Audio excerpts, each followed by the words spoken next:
It gives me great pleasure to announce the 2009 Telstra Tasmanian Businesswoman of the Year is Fiona Reynolds. Well, isn't this overwhelming? And journos don't usually say that. I'd like to thank Telstra and congratulate Telstra as well on these awards. They are fantastic awards, and I have been thrilled for all of the previous winners. I think they've been a wonderful bunch of business people, and the awards are a great recognition of their achievements.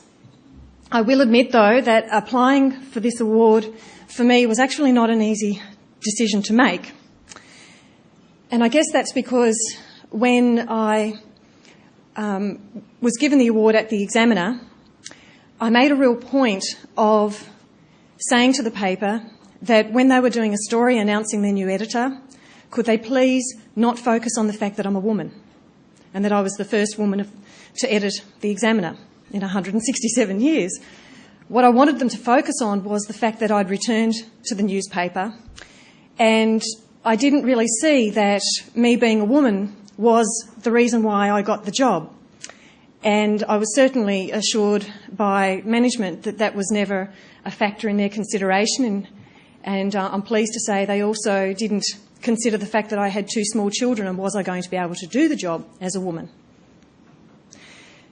So the question, I guess, is why did I decide in the end to apply for the award?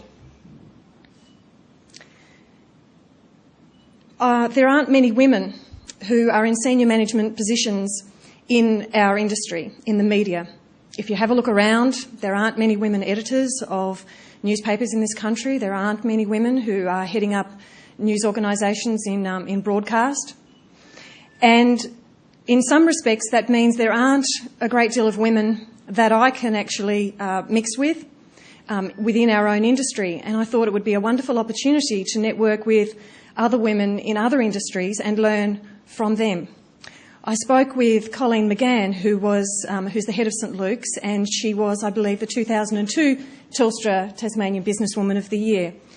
And she told me that it was a fantastic networking opportunity, a great way to learn from other people. And that was one of, I guess, the principal reasons. The other reason that I decided to apply for the award was to show a lot of our younger female journalists that they can do these jobs, and they can do these jobs with a family. And whilst you never get the balance right, you can do it guilt-free. And I was pleased that within the newsroom, a lot of the women there now, are thinking about their own development opportunities. And I'd like to think that that gives them an example and something as well to aspire to, because I would love to be able to see more women come through our ranks. The readers, I'm pleased to say, don't care that I'm a woman as the editor. They certainly don't cut me any slack. I've had readers write in, and one reader wrote in once and said, "That editor's a bloody joke," and she has the intestinal fortitude of a fried grasshopper. And I thought that was actually pretty entertaining, so I printed it in the paper. And I had for a couple of weeks after that, everybody in the newsroom started calling me Grasshopper.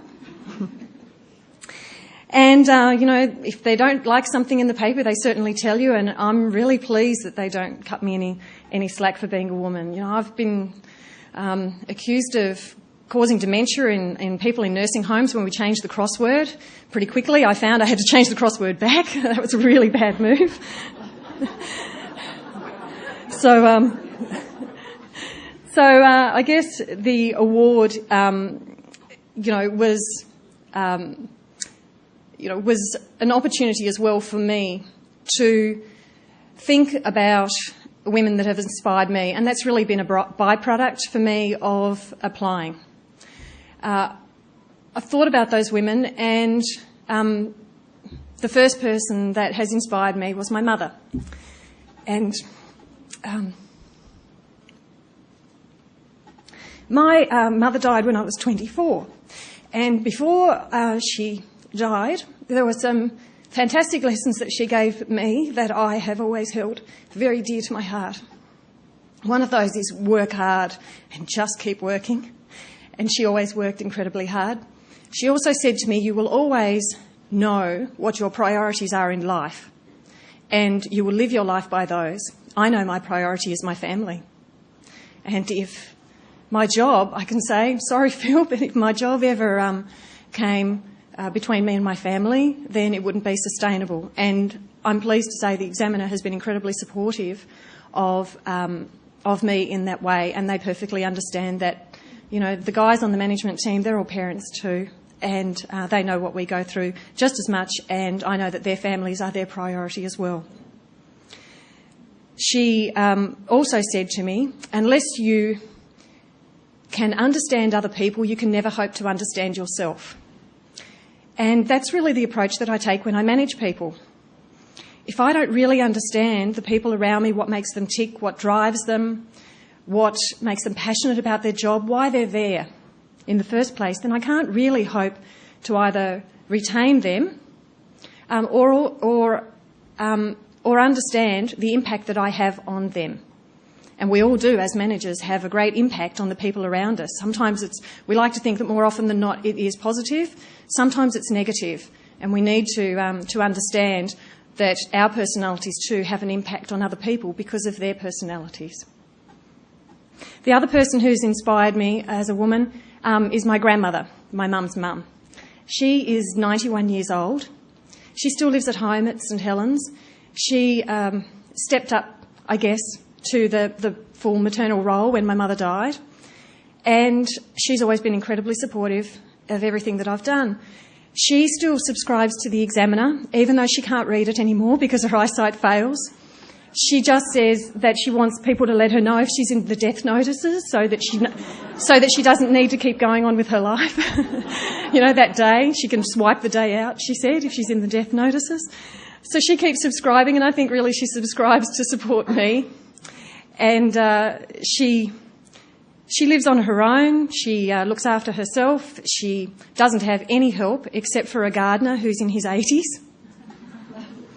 So for me, she is an inspiration as well. Again, I'd like to thank the Examiner for taking the punt on me, and to the management team and all of the staff in our newsroom and right across the Examiner for their support. People often ask me how myself and our group advertising manager, who's a bloke, how we work together. And my usual response is, it's a typical male-female relationship. He makes all the money and I spend it. And funny enough, people seem to sort of go, oh yeah, I get that. But that's how we make a joke about it. The sponsors, I would like to thank sincerely Telstra and all of the other sponsors of the other awards. I would like to congratulate all of the finalists here today and the individual award winners.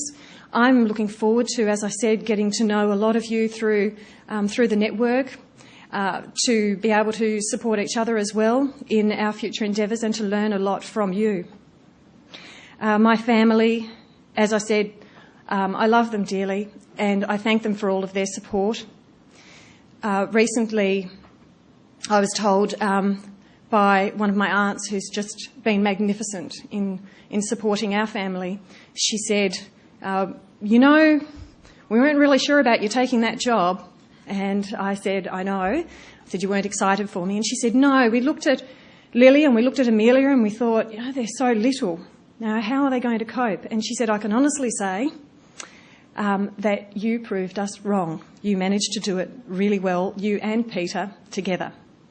And that made me feel, I guess, take a load off my shoulders on feeling like, you know, yeah, I am actually doing this and I'm doing okay at it. And my family isn't suffering at all. It's going really well. And finally, to my darling husband, Peter, who I mentioned before. I was asked once to give a speech on work-life balance.